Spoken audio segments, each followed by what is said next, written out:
All right, awesome. So first of all, thank you so much for being here tonight. My name is Dr. David Clayman. My partner, Tom Kletica, and I are hosting this evening. I'll be doing most of the talking. Tom is absolutely going to be helping you out with any questions you may have in the chat box as we're going tonight. And I want to first and foremost, not only thank you, but also applaud you for being here tonight. Bone health imaging is our topic of this evening, and we're going to be introducing you to REMS technology.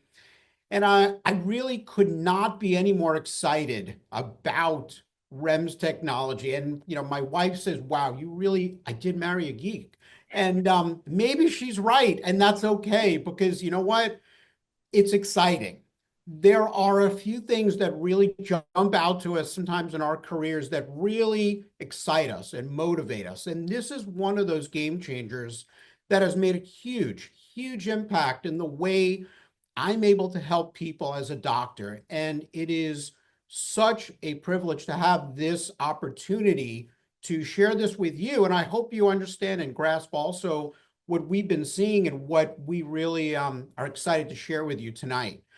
For those of you that I've never met before, I have been a practicing chiropractic physician in New York and in New Jersey for 25 years. Oh, just hitting one quick button there. For about 25 years now. I am currently the medical director for an OsteoStrong location in Northvale, New Jersey. And since June of last year, my partner Tom and I opened a company called Bostia, which stands for Bone Strength Diagnostics. And this is where we are offering REMS technology to the people here in our community. And I know many of you are not from our area, so I certainly welcome you. I know we've got some people in the city, some people from the West Coast here today, and people from Long Island and all around the region and the country. So welcome.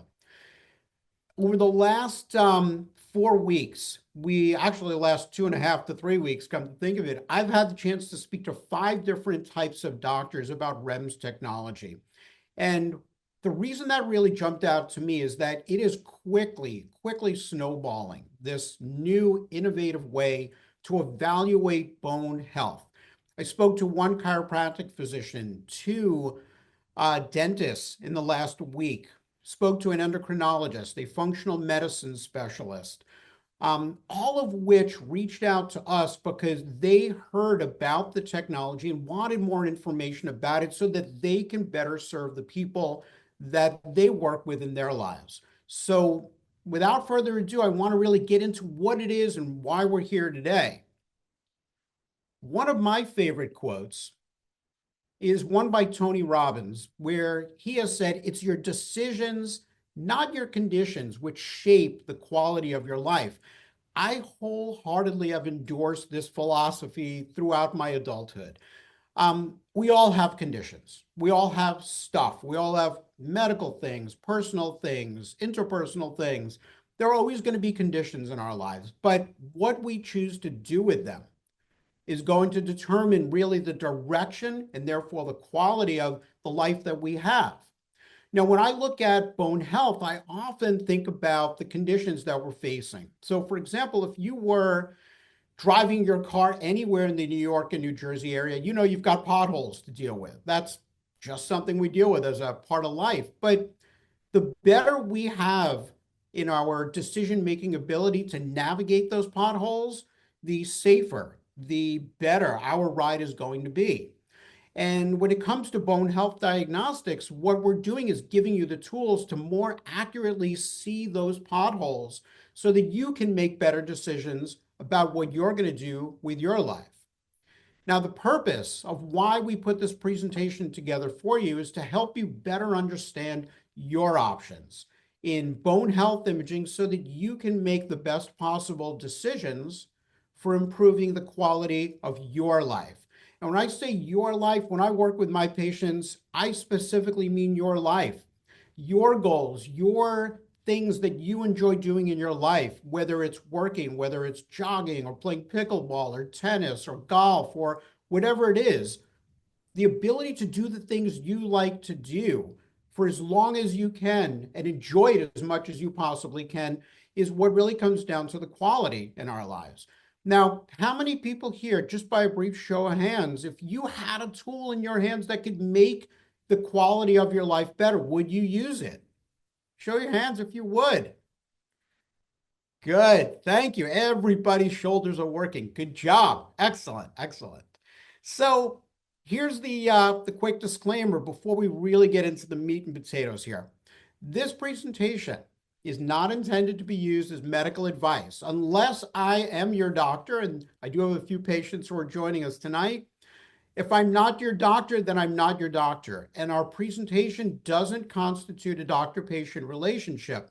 The sole purpose of being here is to present to you and educate you with the available tools for making better health choices. So a common question I get from people is, how important is accurate bone health imaging? Let's take a look. So when it comes to bone strength or bone density, what is the number one fear that people have? You want to type it right into the chat box there? I think we all know, and it's fractures. So when it comes to bone health, the big fear is, am I susceptible to having a fracture? Well, how prevalent are fractures or broken bones? Well, studies now show that 1 in 3 women over the age of 50 and 1 in 5 men aged over 50 will experience an osteoporotic fracture. The reason I underline men is, for the longest time, we have had people assuming that osteoporosis was a women's problem. And the longer we men live, the more and more osteoporotic fractures are becoming not only a woman problem, but also a male problem as well. And when we say osteoporotic fractures, we mean fractures due to osteoporosis or weakened bone strength or bone density.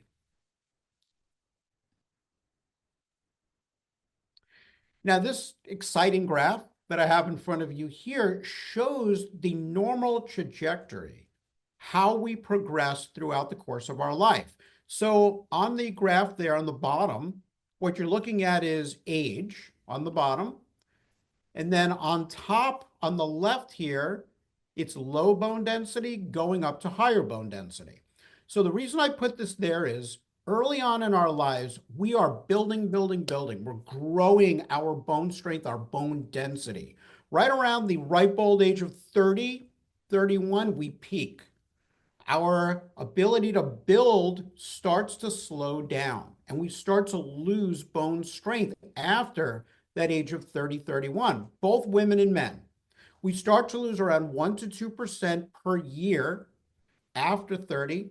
Women, for that 5 to 10 year period post-menopause, lose between 4 to 6% on average. Now, that's why for a long time it was associated with being a woman's problem, osteoporosis, because women would often reach, and still do on average, reach an area of lower bone density younger than men do.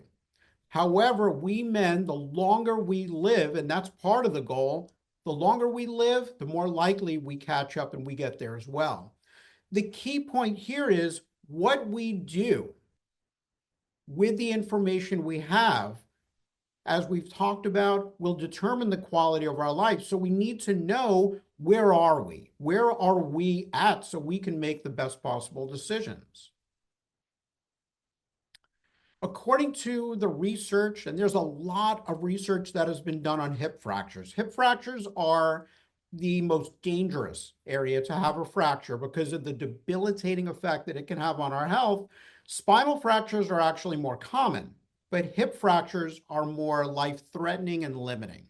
So the research on hip fractures have shown that there is between a 20% and a 40% mortality rate 1 year after having a hip fracture in those over 60 years old.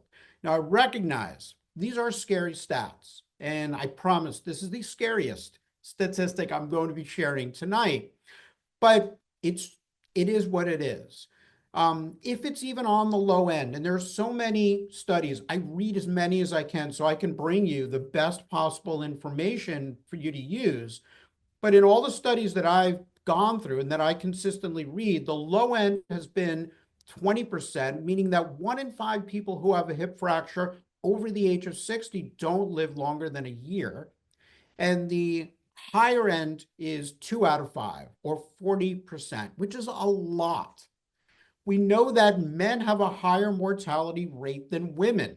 One of the major reasons for this that we now know is that by far more men than women don't have a diagnosis. And the reason is they haven't had the diagnostic testing to know where they were at. So the reason I bring that up is if more men knew they had lower bone density, likely they would do something about it. More women are having diagnostic testing done, and more women are being proactive because they know where they are. But statistics show that men have a higher mortality rate than women, and the mortality rate increases. That percentage tends to go up as we age. So my point here isn't to scare you, but it's to give us a reality check that this is important. This is a key part of longevity and about lasting health. So who has the most fractures? We know postmenopausal women and elderly men without the diagnosis of osteoporosis. Those are the two biggest groups that are having fractures. So let's quickly define what is osteoporosis. Everybody here has heard of it, right? Show of hands. We've all heard of osteoporosis. Okay. We know it's a bone disease, a diagnosis that develops when bone mineral density decreases or the strength of our bone goes down and the structure and strength weakens. So osteoporosis, because of this weakening, increases the likelihood that we will have a broken bone or a fracture. Now, how many people have heard of osteopenia, just by show of hands? Okay, good. Osteopenia is not a diagnosis, but it is a state where you have lower bone mass or bone density. We know that as the bone density is going down and your risk of fracture is going up, you first reach osteopenia. Osteoporosis is technically the diagnosis and is a higher risk of fracture because you have significantly lower bone density. But osteopenia is kind of like being pre-diabetic. It's kind of like having pre-high blood pressure. It's a warning sign. And we know, and I know that you know, that the lower the problem is, the smaller the problem is, the easier it is to take care of it. So osteopenia is helpful to know if you have lower bone density as opposed to osteoporosis gives you an opportunity to handle a problem while it's small. And we know from the many people that we've worked with in our Osteo Strong Center, the people who are in osteopenia have a much easier trip back up to building better bone density to being normal than people who are in osteoporosis. And even though they also do very well, it's typically a longer trip, but it's a trip that's important that we make. So when it comes to imaging, what makes an imaging test valuable? My criteria, and what most doctors would agree with, is there are 3 truly important factors that we need to know. Number 1, is it accurate? What do I mean by that? Well, are the numbers on the report truly what's going on? Meaning that, is it precise? Is it telling us a true story? If the story is wrong, we're making wrong decisions. That's not good. If the story is accurate, whether it's good or bad, we know what we need to do. Second thing is it reproducible? Why is that important? Well, if you're doing something about a problem, you want to know if it's working. If you're going to an OsteoStrong center, if you're taking any protocol to build bone density, I would hope that you'd want to know, should I continue on this road? Is it getting me where I want to be? Statistics are vital. That's how we know, are we on the right track or do we need to correct?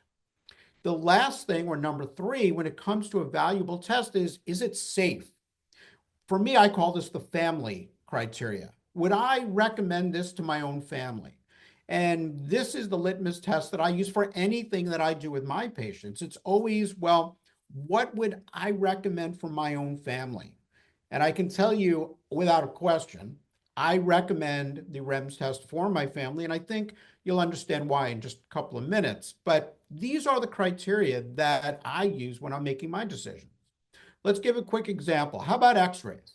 And as crazy as it might seem to some of you, I do get this question a lot from people. In fact, I had a woman come into my office on Monday, yesterday, and she said to me, I know I've got osteoporosis. I said, really? How do you know? She said, well, my doctor looked at my x-ray and said, you have osteoporosis. And I smiled. And she said, why are you smiling? And I said, well, let me tell you about a good x-ray tool. Is it helpful for evaluating bone density? Well, unfortunately, we know x-rays are not very sensitive to bone density changes. So x-rays are a good scan. I've been looking at tens of thousands of x-rays in my career. And many times I've said to people, yeah, it looks like you should have a bone density test because x-rays are known to be not very sensitive to, and certainly not very accurate when it comes to telling us what is our bone density. Is it reproducible? It's kind of tough. If you're not getting very accurate numbers to begin with, it's very difficult to know what changes actually happen. And when you're developing x-rays, which I do every day virtually, you develop them in a different way so that you can see the bones. But since it's not designed for evaluating bone density, x-ray is not a great way to evaluate bone density, and it certainly is very difficult to evaluate one versus the next to see if changes happen. The third thing is it safe? And it's questionable. My theory about x-rays is they're useful, and if they're needed, have it done. But I believe everyone would agree that the less x-rays, the better. So the result is x-rays, as our example, not a great test for bone health. Not very accurate, maybe reproducible, but not likely, and maybe safe, maybe not. That's not a test that I'd want to use. So let's look at what other options we've got. For roughly the last 40 years, the standard in the industry has been what's called a DEXA scan. Has anyone here heard of a DEXA before, DEXA scans? So DEXA scan we call it DEXA because it stands for dual energy X-ray absorptiometry. Big word there. So DEXA is a lot easier to say, but what it is basically the DEXA scan is a dual X-ray. There are two X-ray beams that go into any particular bone, and the difference between the way they are absorbed into the bone is evaluated, and we get a number to tell us how dense is the bone. Now, DEXA was introduced almost 40 years ago. And at the time, it was the standard of care because really it was, and for many years has been, the only practical test or practical solution to evaluate bone density. For example, other options that are out there are CAT scans. Most of the time, we're not going to recommend a CT scan for evaluating bone density because CAT scans tend to have a lot of radiation. So it's not exactly ethical. It's not very healthy to expose someone to a CAT scan, especially since if someone's got low bone density, you need to repeat the test. So how many times would you want to be exposed to a CAT scan? Another option has been MRIs, but MRIs also are not very practical because there are a lot of flaws. They're also extremely expensive, and they're difficult to use when it comes to bone density testing. So right now they exist, but they're really only used for a select number of people, and they're usually only used in research studies. So they're not practical. So the DEXA scan, while recognized as a good test, we now know after 40 years has several flaws. As I mentioned, a DEXA has two X-ray beams, and it produces what's called a T-score. And the T-score is the number that's used to establish how hard the bone is. A DEXA scan is used with that T-score to tell us, do you have normal bones, osteopenia, or osteoporosis? And the standard is 2 years between DEXA scans. So some of you have had a DEXA. You might have had your insurance say, I'm not going to cover another DEXA scan for 2 years. And one of the reasons that the insurance companies tell us that is because it's not a very sensitive test. And it takes roughly 2 years to frequently notice if there's been a change when you're utilizing a DEXA scan. The other problem is there are areas of significant inaccuracies when it comes to DEXA. The biggest one and most common one is arthritis. Why is that important? Well, the majority of people having a DEXA scan or a REMS scan or any bone density scan, most of us are typically over the age of 50. We know that people over 50, there's a high rate of even some arthritic condition being there. Some people, a lot of arthritis, some people, a little arthritis. But we know arthritis can throw off the accuracy of a DEXA scan. I'll show you how. So on your screen now, you guys see my green line there. That represents an X-ray beam, which is what's used for a DEXA scan. So what the DEXA is designed to do is shine an X-ray that goes right through a soft, mushy disc and goes right into a bone. And we want it ideally to go right into the bone and measure the hardness of the bone. So what you're looking at where that is right now, where the line is, this is a normal, healthy lower back from the side. That's a lumbar spine X-ray. And what we're looking at is these are the bones, these blocks, and the dark spaces are the discs. So the X-ray beam is going right through the disc into the bone, and we typically can get a nice clean score. On the right here is an X-ray of someone who has arthritis. These big white pieces here, these are bone spurs that frequently develop when someone has arthritis. Here's the problem. If someone's got arthritis and they go for the DEXA scan and the beam is coming down, the X-ray beam, and it goes through the spur and it goes through the bone, when it's measuring the density, it's picking up both. Does everybody see what I'm talking about there? So it's picking up both of these and giving you a score. We don't want to know what the density is of the spur. We just want the bone. But the DEXA scan doesn't know that. It's not very smart in that way. So what ends up happening is people with arthritic conditions tend to have a much stronger looking bone than they really have if they've got arthritis.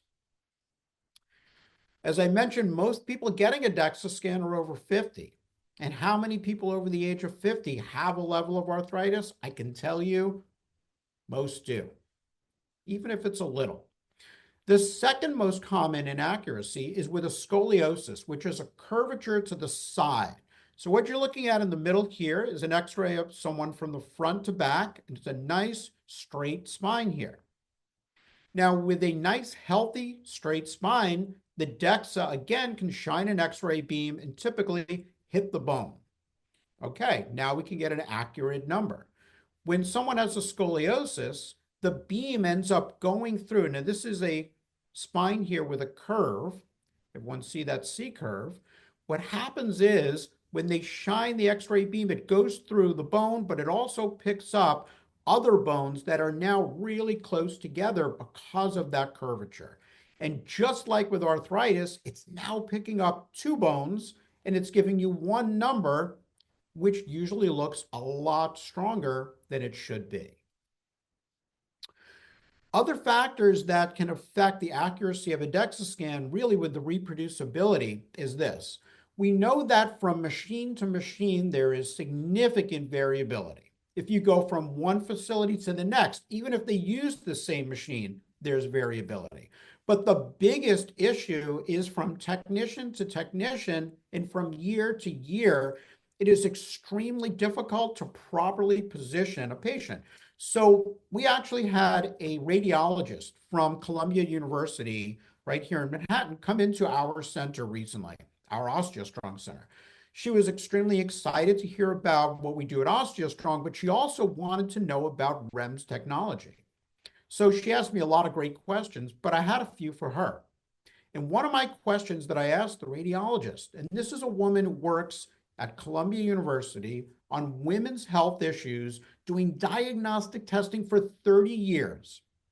And I said to her, What is the likelihood that if you do a DEXA scan today with a woman that you did a DEXA scan with a year ago, that you can tell me that you are accurately measuring the same part of the bone as you measured a year ago?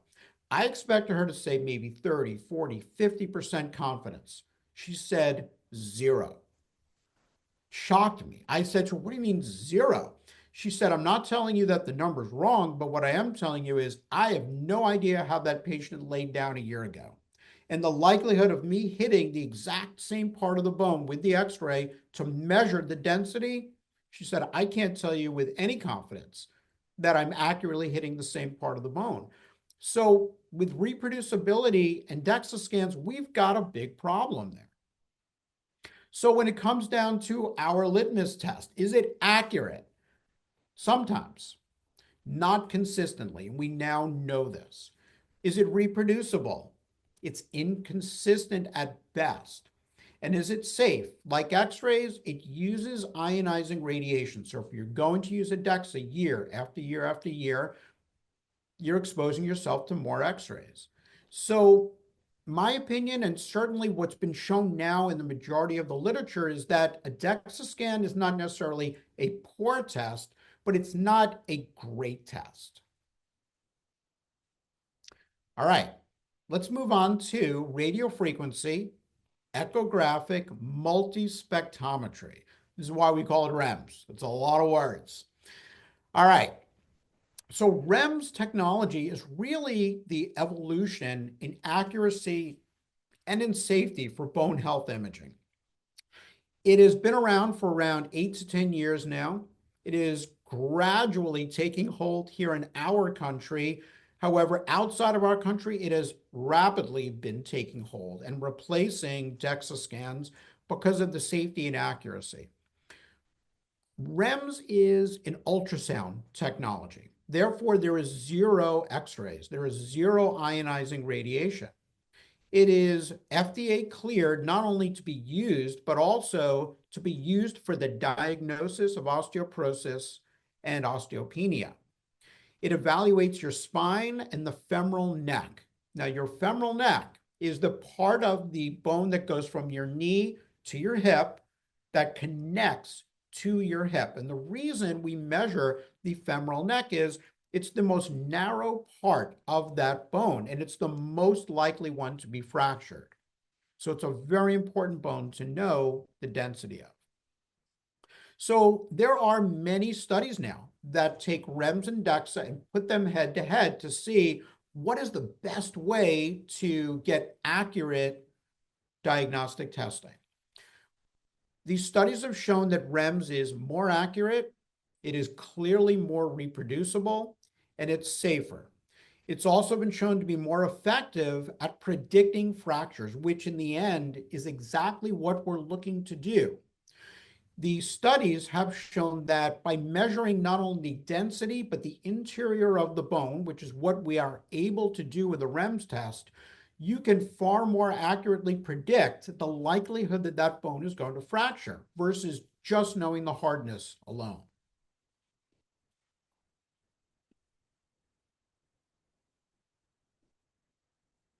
So sensitivity also matters when it comes to health. So when it comes to the sensitivity of bone density, we know that the REMS is 4 to 5 times more sensitive to changes in your bones than a DEXA scan. Now, why is that important? Well, I think we all agreed earlier that the smaller the problem, the easier it is to handle it. So when you can have early detection, when you can pick up on a problem early on, you know that there's something you can do about it now. You don't have to wait for it to be a bigger problem. We mentioned osteopenia being like pre-diabetes, or how about pre-high blood pressure? I had a gentleman come into my office today. I did a physical examination with him. He's already on blood pressure medications. He's on one. His goal, he said to me, is I don't want to be on more than one medication. I said to him, how about being on no medication? If somebody who is heading towards high blood pressure changes what they eat and how they move, their activity, they've got a good chance of changing their body so they don't end up needing blood pressure medication. Well, someone who knows that their bone density is heading in the wrong direction early has the ability to do something about it while it's a small problem and not let it become a big problem. Also, it is much safer for monitoring the effects of what either a treatment protocol or a disease is having to your bone density. We had someone referred to our center to have a REMS test done who has anorexia. Now, as we all probably know, anorexia is an eating disorder where someone's not getting very good nutrition. So what often happens is their bone density is getting worse, and it's getting worse quickly. So the reason her doctor was excited to utilize the REMS testing for this patient was she felt a lot more comfortable having a safer, more effective approach that is more sensitive than a DEXA scan, so that any changes going on with her patient, she'll know now. And the doctor with her patient can make faster decisions and improve quality of life now, as opposed to when it's a bigger, more significant problem. So when we look at the REMS test versus DEXA, and we're talking about accuracy, earlier on we talked about arthritis. Here's something really nice about the DEXA scan. These big bone spurs that we pointed out before are not going to affect a REMS test. So the accuracy is much more effective. It's better. The scoliosis does not affect the accuracy of a REMS test, which is fantastic. We also have on a REMS test something called a fragility score. And a REMS fragility score is measuring the interior of the bone, what makes up your bone, the bone quality, what's on the inside. And we know that this score is independent of a T-score, which just measures the density or hardness, which is also helpful. But studies are showing the fragility score is actually better for predicting fracture risks. So on your screen here, we've got a picture of a bone. This is actually the femur. We know that when you have a DEXA scan, it measures the hardness of the bone. But what it doesn't tell you is this inside here, this spongy looking bone, it doesn't evaluate the quality of the spongy interior of your bone. The fragility score on a REMS test, it does. It tells us not only how hard is the bone, but what's going on the inside. What's the quality of the bones you have?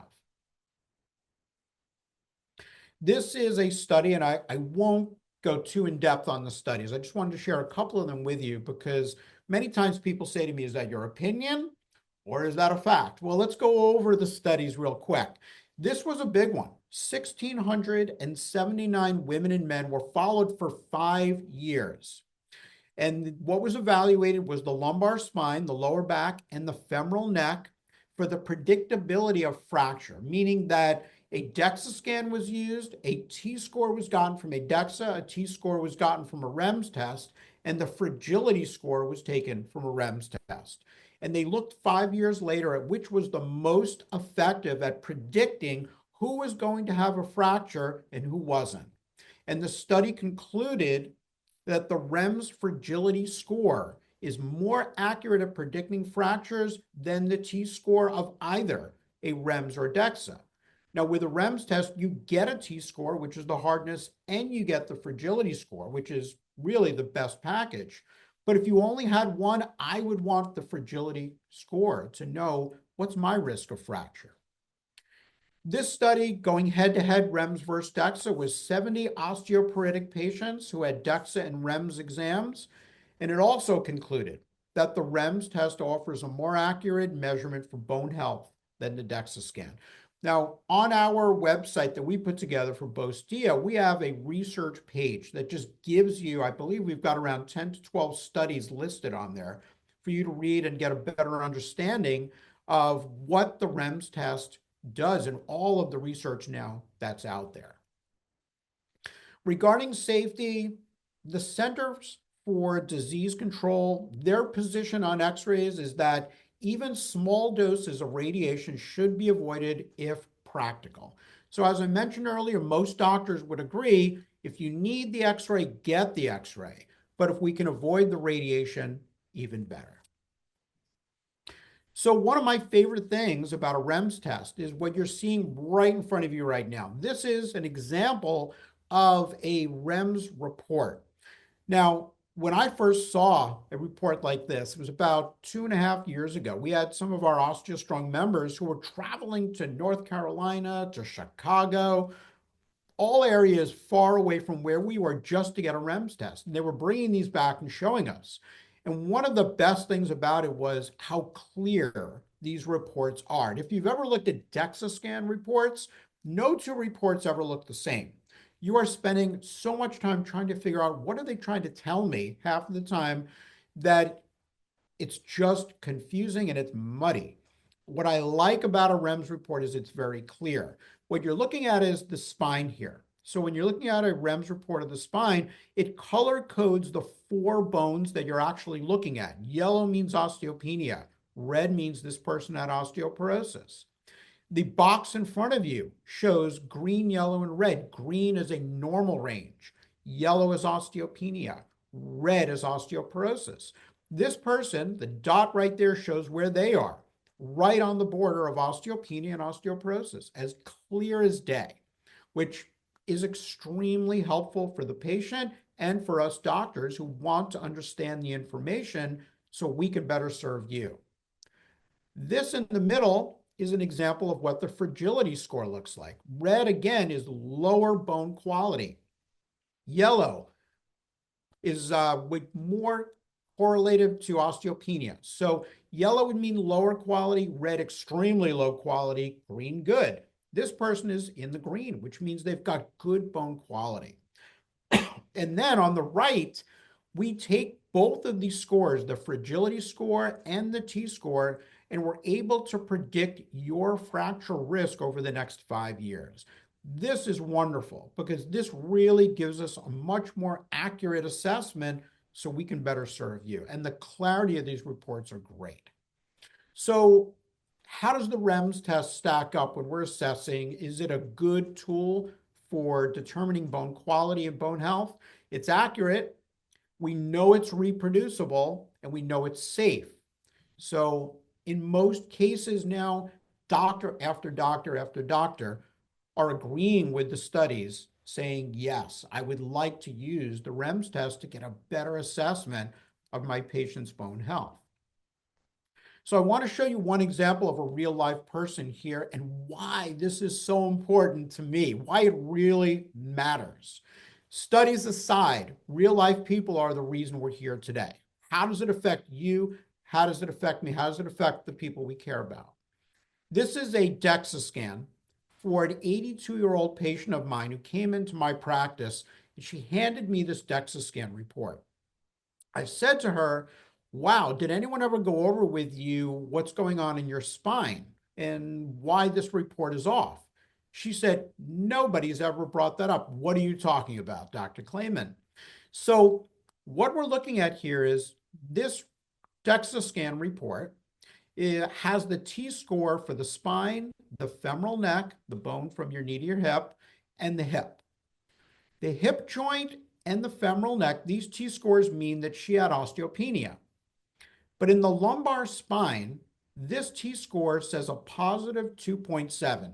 To put that in perspective, you would expect a positive 2.7 in a 20-year-old Olympic gymnast, not an 82-year-old woman with arthritis and scoliosis. So I looked at her and I said, look, I don't think you are a 20-year-old gymnast. Am I wrong? And she said, I don't think I'm a 20-year-old gymnast. And I explained to her that there's no way that number can be right. So we did have her go for a REM scan. But the big problem before I get to the REM scan was this. She allowed me to share with you her x-ray. So this is a scoliosis. The arrow here is pointing to a very big, well, actually 2 very large bone spurs. So when the DEXA scan was done, the beam was going right through these huge bone spurs, right into the bone. And it said to her, wow, you've got the bone density of an Olympic gymnast who's 20 years old. Obviously not accurate.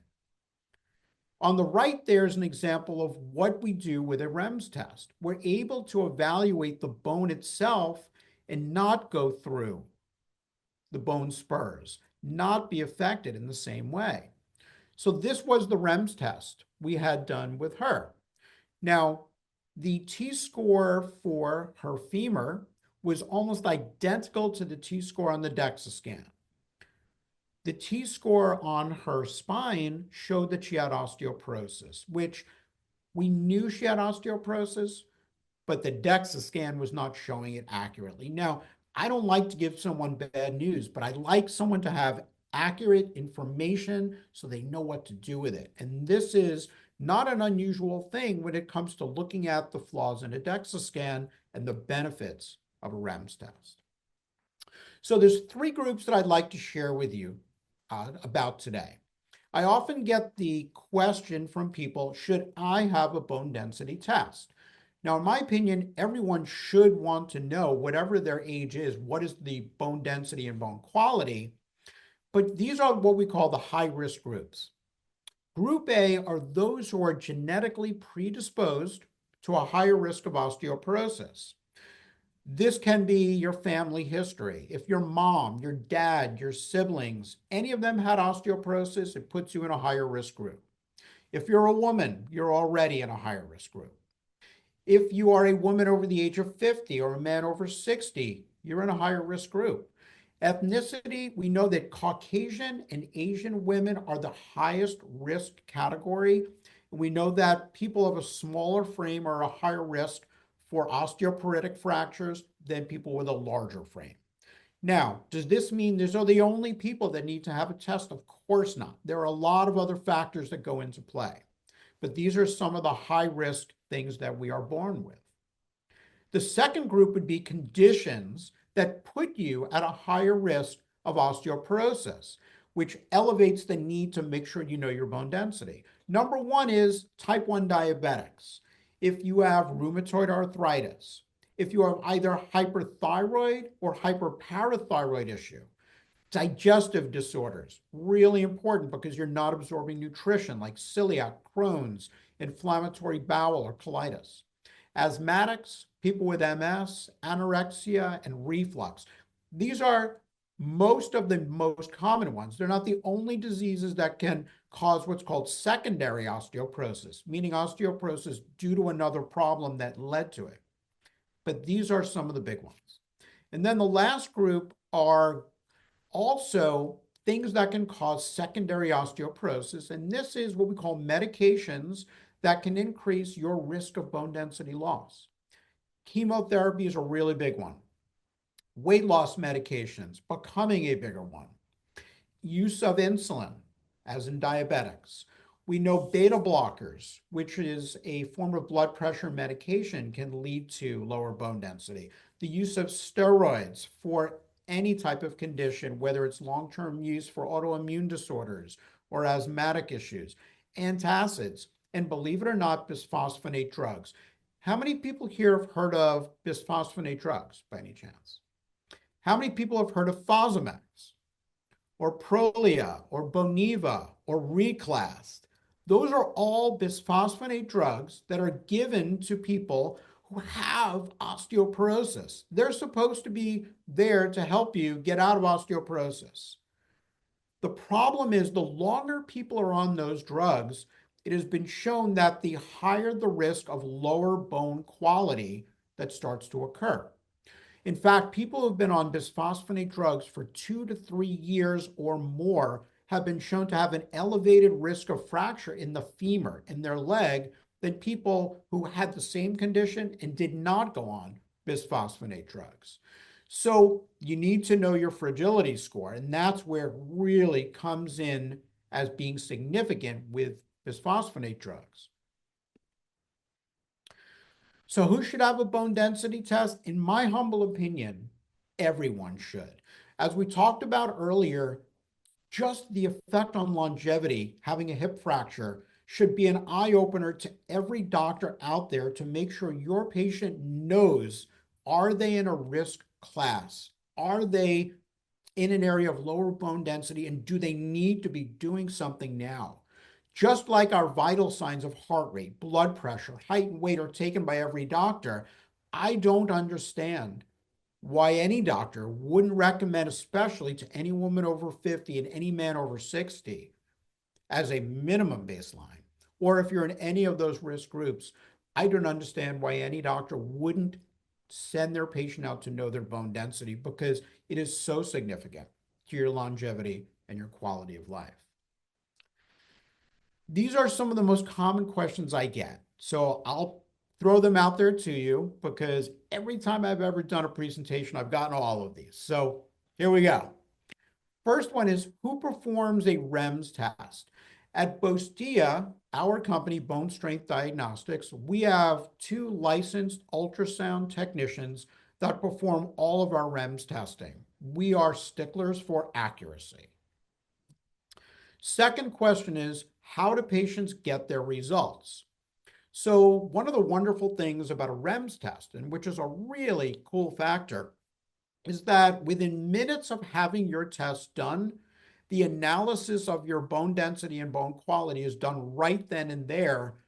And we give you a flash drive when you walk away from a test with us that has your bone density and bone quality, your fragility risk, your 5-year risk of fracture already done for you for the spine and either one or both hips, depending on what you've had done.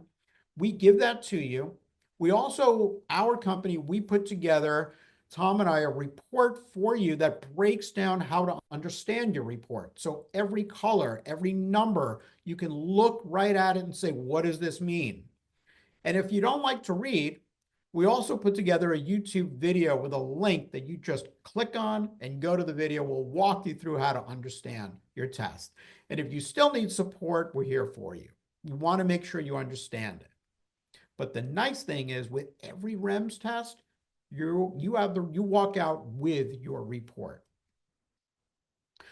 Number 3, I get this all the time. How come my doctor doesn't know anything about REMS testing?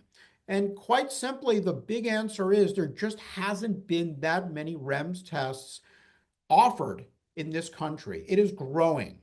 We doctors, I've been in practice 25 years. I've looked at thousands of DEXA scans. I'm very comfortable looking at a DEXA scan report and knowing exactly what I'm looking at. When I first saw a REMS test, even though they're so clean and easy to read, it still was foreign to me. So a lot of doctors, they don't know much about what a REMS test is yet because they haven't had the experience with it. The doctor I mentioned earlier, the radiologist from Columbia, 30 years in doing diagnostic testing for women's health, and she'd never seen a REMS test before. Now she has. Now she's excited about it. Every single person that we work with at all of the centers that we work with as a Bostia team, we work with all of the patients who have the test to send out to your doctors in understanding the research of REMS testing and an explanation of what they're looking at. So more and more doctors, and the reason I was contacted over the last 2 to 3 weeks by dentists and physicians of all different types, is because we send out these reports and they make sense and they want to know more about it. So really, it's just availability. Will my insurance cover a REMS test? Not yet. And basically, REMS just last year was given a CPT code, which is the procedural code for insurance companies to pay for billing.